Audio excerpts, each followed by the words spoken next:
Okay, good morning, everybody. Thank you, everyone, for coming. We're very excited that you're here. We have some very exciting and thrilling news this morning. Just a couple of housekeeping items for everyone. If you can, please silence your cell phones. We'd greatly appreciate it. Don't want the buzzers going off in the middle of our presentation. Also, after our presentation, we're going to have a Q&A session, and then followed by some media one-on-ones. On the left here, we'll have some of the renderings printed out and posted there as well. So, with that, the formalities out of the way, I'd like to now formally introduce to my right, we have a majority owner and chairman, Flávio Augusto de Silva, for Orlando City Soccer Club. We also have the club founder and president, Phil Rawlins. Thank you.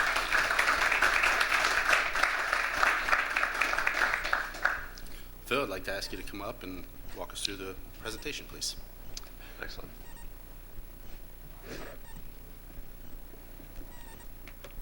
Thanks, Lenny. Good morning, everyone, and welcome. A special welcome to Andy Gardner. Andy, welcome. Great to have you here with us. And to any other political representatives in the House, I can't see for the light, so if anyone is out there, welcome, and welcome to everyone else that is here. This is a very historic day, a very important day for us. We're here to reveal the new stadium designs and the final renderings for the new soccer stadium in downtown Orlando. But the story is about much more than that. The story today is really about passion and inspiration.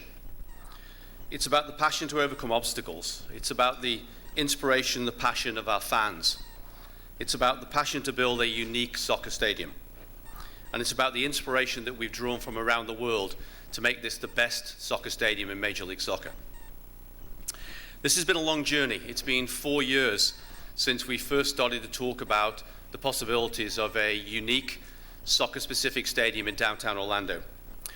Over the course of those 4 years and along that journey, we've hit upon many obstacles, but we've overcome each of them.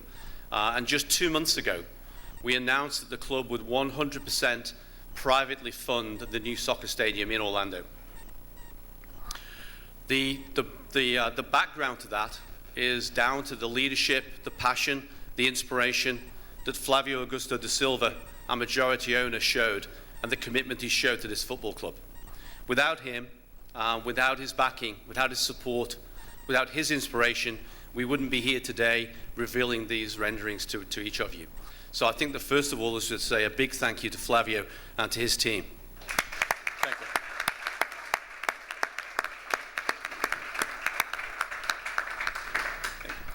It's with Flávio's passion and inspiration that we're here today to talk about the new stadium. But first, before we do that, let's talk about our fans. Our fans have shown us tremendous amounts of passion, not only over the last 6 months, but for the last 5 years.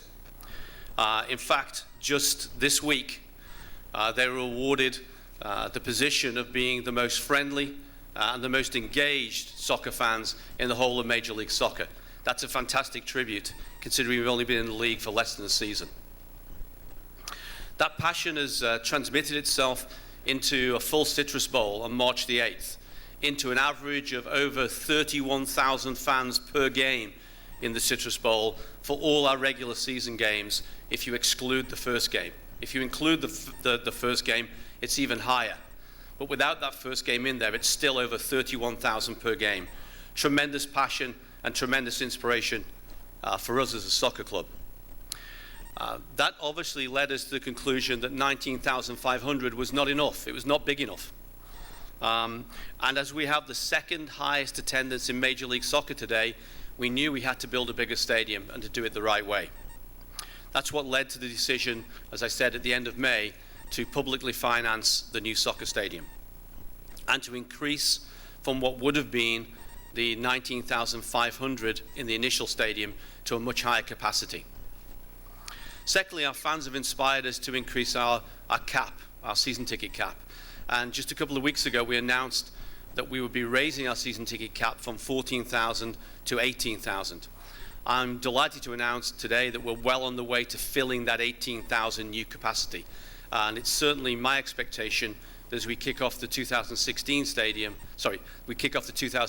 season, we will again have a 18,000 capacity crowd as it relates to our season ticket base. So thank you, fans, because you've been the inspiration behind all of this. So let's talk about the stadium. As we know, we have the best location in Major League Soccer for a stadium. Don't take my word for it.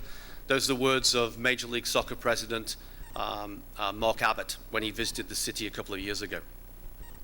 So we're very happy with the location. In fact, we're delighted with it. And we're very, very happy with our initial designs. So what we've been doing over the last 2 months is working on a reconfiguration of those initial designs so that we can increase capacity and enhance facilities in the stadium. We're now going to spend in excess of $155 million privately funded on the new soccer stadium. So without more ado, let's take a quick look at what the new configuration would look like.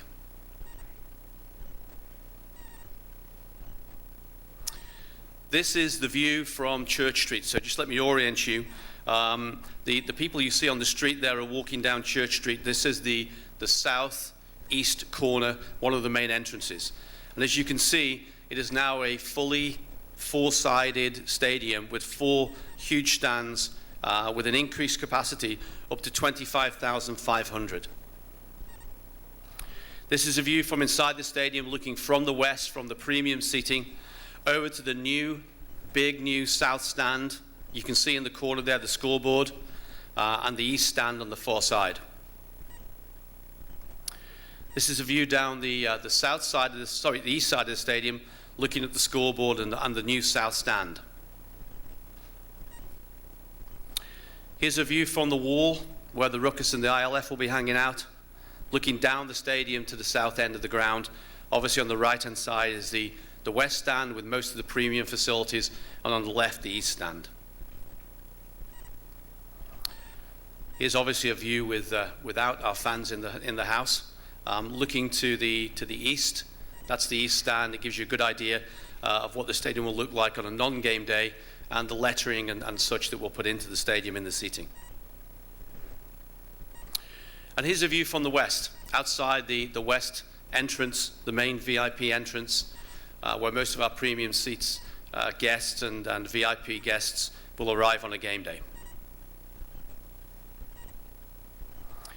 And last but not least, a shot that probably looks like it's taken on the 4th of July with fireworks going off in the background. It's a great shot, great rendering because it gives us an overall scale and presence of the stadium. Looking down from above, you're looking from the northwest corner here. So the stand closest to you is the north stand. You've got the VIP entrance there on the right, the south stand, and then in the far corner, the east stand. One thing I would also point out is that in discussion and negotiation with the city, that we will also be acquiring the land that is to the east of the stadium. Hope that wasn't me. We'll also be acquiring the land that is to the east of the stadium, where the original stadium was going to be. That's a further about 10 or 12 acres that we will turn into a fan zone on match days. So we don't have a shot of that on the screen there, but trust me on that one. About 10 or 12 acres to the east of the stadium that we'll have as a fan zone on match days. So let's talk about how we've done this and what we've done to reconfigure the stadium to get this increased capacity. First of all, we've increased capacity obviously from 19,500 to 25,500. We've done that by filling in the 3 corners and by building a brand new, larger south stand. We will have roofs on all 4 sides of the stadium. We'll have an 8,400 square foot club facility, 31 premium suites, and I'm delighted to tell you today, even before a shovel has really gone in the ground in earnest, that over half of those premium seats are already sold. This will be the 3rd largest stadium in Major League Soccer. And a stadium, I believe, that will be very, very fitting of our fan base. That will be very fitting of our fan base and the passion that they bring to the games. And last but by no means least, as we said earlier, 100% privately funded. One thing that I would add as well is that we have looked to keep the premium seating component of the stadium as high as possible. It's one of the things that we learned with all of the MLS teams that we talked to, that when they built the stadium, the one wish that they had is that they put more premium seating into the stadium.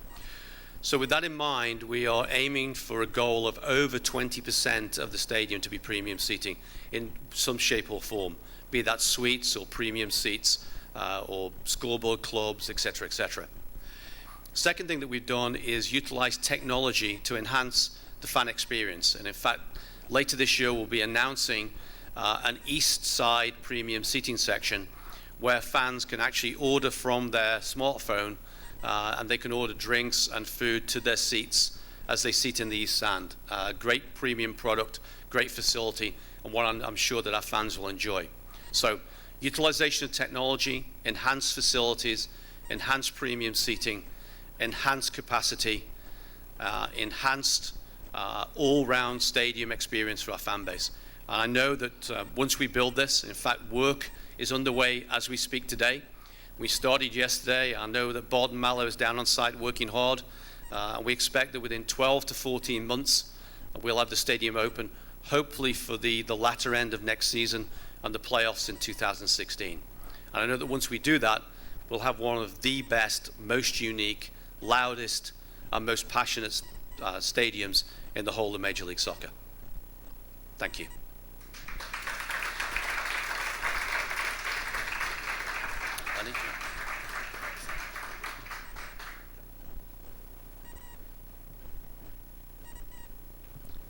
Thank you very much, Phil. If we can have some of the lights come up a little bit as we open up here for a Q&A, and while we get the microphones ready for that. Flávio, I'd like to pose a question to you, if you wouldn't mind, and just to get your thoughts on the layout of the new stadium and how much it's meant the support from the city and our fans in making the decisions that we made for today. Yeah. It's a pleasure for us. Hello? 1, 2. Hello? My mic? There we go. Here? Yes. Well, it's a pleasure for us to be invested in this project. I would tell you that the fans were responsible to inspire us to make this movement. So we believe we will have a great product to offer to the community, and we believe also that the stadium is gonna it will be hello, and the stadium will be very good and will bring to us a very good experience. So thank you everybody for the support. All right, we'll open it up for questions. If you have a question, I'd like you to please raise your hand, state your name and affiliation, and we will bring your microphone over to you. Hands. Start right here with Paul and work across to Christian, and then we'll come up front. Paul Tenorio from the Orlando Sentinel. You talked about the goals of being open in 12 to 14 months and being able to open towards the end of the season. Are there benchmarks that you have to hit to open on time? And ideally, in your mind, would you have kind of a game, a time that you'd open? And would you rather it be in the regular season or possibly a playoff opener? Do we answer that one? Do you want to take that? Yes, absolutely. Yeah, good question, Paul. Obviously, this has been going on in the background for some 12, 18 months now, so we've got very definite benchmarks that we need to hit along the way. A lot of the groundwork has already been done, the filling in the retention pond, the removing of the fire station, the remediation of the land, all of that has already happened. So Bob Mallow is now currently on site working on the next phase of development, but there are specific milestones we want to hit along the way. We know it's about a 12 to 14 month build cycle. So if you take that out from today, we're looking at kind of September time of 2016. Would be great to be open for the last couple of regular season games and going into the playoffs. That'll be our goal. And if we hit our milestones along the way, that's certainly be what we'll be looking forward to. Go over to Christian. Just assuming Citrus Bowl's until then, just Yes. to make sure. Yes, Also, Christian. going to 25,500, will you be able to go after some even more events that maybe you couldn't at 19.5? Is that an idea? No, very much so. I mean, I think 25,000 was the sweet spot that we wanted to get over. I think it's a key number, not only for our fan base and for MLS games, but also for other sports. I mean, one of the things we haven't talked about, this is truly going to be a multi-sport facility. So we see, international rugby being played at the facility. We see international lacrosse games being played at the facility, as well as obviously international soccer. And of course, concerts. And if you can get above 25,000 on a concert basis, then that's a good number to have as well. So it's a great number for us to be at for a number of reasons, not least of which is obviously our fan base and accommodate as many of them as we can. Thank you. We'll go to Holly. Holly Bristow with Fox 35. How did you guys arrive at the 25,500 number? Initially, when you said you were going to go bigger, it was anywhere between 25,000 and 28,000. Yep. And with the crowds that you've been seeing at the game, why not go to the higher side of that? Good question. This is, it's actually, it's really a very technical, in-depth answer because we've literally taken the best part of 2 months to figure out just how much we could get onto the site. One of the benefits that we all know about the location is we're in a very urban location. We're in what we know to be a great location right in downtown. But along with that, of course, there comes some downsides. You've got existing infrastructure. You've got roads around the stadium. You've got the things you've got to take into account. We don't have a greenfield site to work with. So we've really worked to maximize the exact size. Sorry, we've worked to maximize the capacity on the existing design. We love the existing design, didn't want to change that, very happy with it. In fact, if we had to go back and change the overall existing design, we'd be putting this project back at least another year as we went through all that rework. Didn't want to do that. Very important to us that we get this delivered to our fan base. Mike's. Very important, thank you. Very important to us that we got this delivered to our fan base and to the community as quickly as possible. So for that reason, we've looked at how we can reconfigure the existing design. 25.5 is about as big as we can get without making major material changes, which we didn't want to do. We'll go to Mike Ramahod up front. Phil, one thing I noticed that stood out in the last design was the rotating line. I don't see it in the latest renderings there. Is that already scratched out, or is that still? Yeah, you know, and I've spent about 2 years talking about that rotating lion. Unfortunately, the rotating lion bit the dust in its present location because we had to get more seats in, right? So, however, that said, we're very, well, I'm personally very engaged with that lion because I've talked about him a lot. So what we're going to do is we're actually going to move the lion statue probably, we haven't finalized this, but probably to the front of the stadium at the VIP entrance. So we'll still feature it, it just won't be in the same location. We'll go in the front and we'll go to Simon and then back. Question on the parking. Is there any plans to put a parking garage with the additional maybe 10 acres that you might take in versus the lower capacity you guys had planned earlier? So let's talk about parking overall because you have to look at it in the bigger picture. First of all, we're very happy that we've got 16,500 parking spaces within a 1 mile distance of the stadium. So we feel we've got more than enough existing parking infrastructure provided by the city in very close walking distance to the stadium. So lots and lots of existing parking spaces. That said, we will utilize parking in the fan zone on the east side, and we'll also have several hundred parking spaces on the west side, again for VIP usage as well. With that done, we don't believe we need to go above that in parking spaces, and in fact don't want to. In fact, we want to encourage our fans to use public transportation. The link system, the limo bus, has worked extremely well for us this year. I think lots of you have taken that, the bus down to the games. If you haven't, I'd encourage you to. It's a great service. It works very well. It's very productive for us on game days. So we have that. Of course, we have Sunrail as well, which we hope will get expanded to the weekends in the very near future.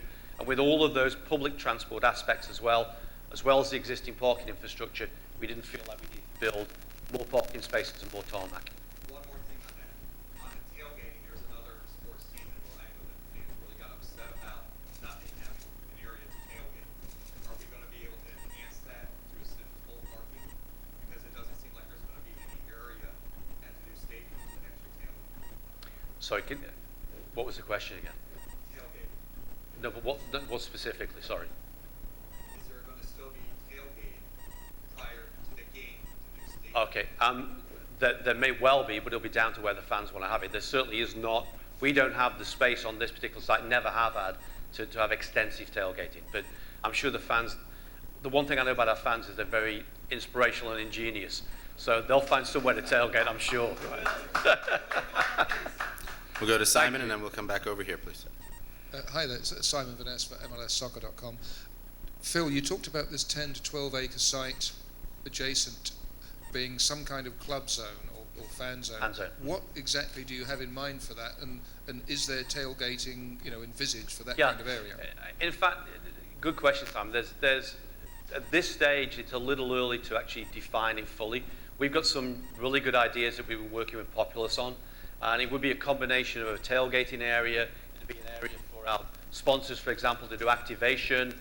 It'd be a fan zone. It'd be a fun zone. So we're working on all of those to bring together an experience, if you will, at that east entrance that'll really enhance the game day experience for our fans. We'll go right here with a question, then we'll come back to the other side. Steve Barrett, Channel 9. You're running at about average 31,000 and you're building a stadium for 25.5.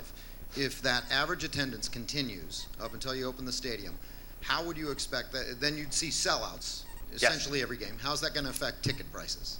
We expect there'll be sellouts. We certainly have expected from day one that we'll be sold out for every single game, regardless of capacity.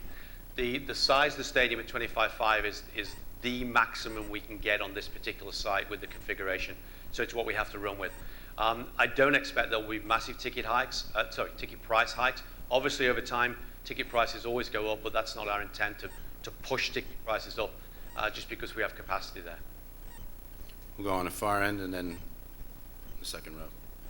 Yeah, mine was a similar question in regard to 25,000 people into the stadium out of 30,000 now. How are you planning to sort of work with the 5,000 who can't get in? Well, one of the things, Nigel, that we've sought to do always is to keep a heads of capacity above our season ticket cap. You heard me announce earlier that we've increased our season ticket cap to 18,000. It's my expectation, based on the feedback I'm getting so far from our ticket staff, that we're going to hit that 18,000 cap. But that obviously means that we've got about 7,000 roughly to play with. And that 7,000 we work between groups, day of game sales, sponsors, complimentary tickets, of course, for like visiting teams and everybody else that you have to provide them to. So there's always a rotation through, and I would encourage the people that can't, if you like, that are on the outside right now trying to get in. My announcement to you would be, today's the day that season tickets go on sale to our general public, so get a season ticket, because that is, first of all, it's the least expensive way to watch the game, and then secondly, it's the way to guarantee yourself a seat. Outside of that, then we'll keep that rotation through the building, so we keep bringing in as many fans as we can to experience the product.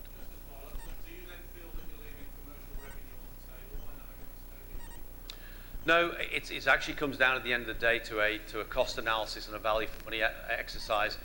We've significantly increased the investment. In fact, Flávio has significantly increased the investment. We're now talking of a stadium that's going to be in excess of 155 million. And at some point there's a break even on development versus return. So we feel very comfortable where we are. We've got time for a few more questions. We'll go here. Austin David with the mainland here.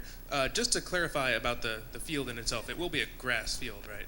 Yes, it will be. It will be grass. It always has been. I should have mentioned that. You're right to bring it up. It still is grass. Two more questions. We'll go to Paul and then to Holly. Kind of got a multi-part question to throw at you here. First, do you plan on having the team offices or within the facility? Will there still be the safe standing section like you had previously planned in the supporters side as well? Sure. Bear with me, Paul, because I think it's easy to show this actually. Can see here. Yeah. I was looking at one particular picture. Where is it? Sorry, Paul. Give me 1 second. Yeah, that's probably the best one to show it. So, if you look from the aerial, this area right here would be for our offices. So from this entrance round to this corner on the west side will be office space for us. That's still the plan to office. And the safe standing section? Yes, it's still our plan to have the whole of the north section. Find that for you. The section here, which is closest to me, so closest to us here, that picture is taken from the north stand, which would be to our knowledge anyway, the only safe standing room section in MLS. And lastly, when do you expect to start seeing, I guess the best way to put it is the kind of the skeleton of the stadium going up, the steel coming out? Is David here from Bolton Mallow? David, yeah, go on, because that's a technical question. I would say Thursday, but I'd be lying. Today. David, can you give us maybe a little bit of insight into that? When will we see steel coming out of the ground, possibly? Beginning of next year. We do have a steel subcontractor under contract right now, so they're on the way. They're drawing drawings, and we're looking forward to getting into fabrication. But we need a few months in the ground here to pave the way for that. But a few months from now, and we'll dial into more specifics here as we kind of move along in the next few weeks. Great. I should say David Price from Bolton Mallow is the general contractor. Thanks, David. And we'll have our last question here from Holly. Remember, we're going to do some one-on-ones outside, or on the left here with the renderings of the facility. I guess I can piggyback off that last question. We saw the fences around the property coming down yesterday afternoon. What's the next thing that we can really see that fans will notice, like, hey, this is really happening? Want to go again, David? You want to get on mic, please, Marcus? We should have had you up here on the seat. It was the seat. We've got an extra seat. Yeah, so we're getting going with fencing. There's going to be some underground utilities. It's not going to be the bright and glitzy construction for a few months while we're in the ground. Really, when you'll start seeing things go vertical is when the steel's set. So that's going to be the significant milestone. But just a lot of work that we need to do in the ground to get the utilities ready, foundations in. Steel will be the significant impact. And again, more details on the specifics of that timing will follow here in the next few weeks as we get going. So I think, without being too specific, but I think in my big construction mindset, I think we have to go down first before we go up, right? We have to dig out the foundations before we go vertical with steel work. Right? You're right on there, Phil. Yeah. He's a builder, construction expert. He's a builder. Yeah. And just if I can just piggyback on some of the details with that, in the announcement that we'll be putting out shortly, there's some stats on the construction material. We have 4,800 tons of steel that'll be used in construction, along with 1,000 tons of rebar. Put that weight together, that it's the equivalent of 25 Statues of Liberty. So it's a lot of steel that's going into this project, as well as 20,000 cubic yards of concrete that'll be placed in throughout the stadium and the foundation. So a lot of material. I think we should also mention, I think it's 900 construction jobs. Correct. Yes, 900 construction jobs and economic impact as well of approximately $100 million.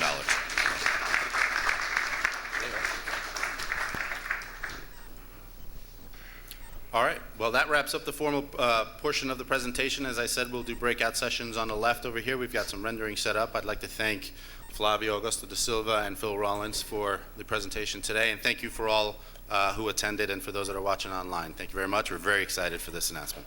Thank you. Thank you.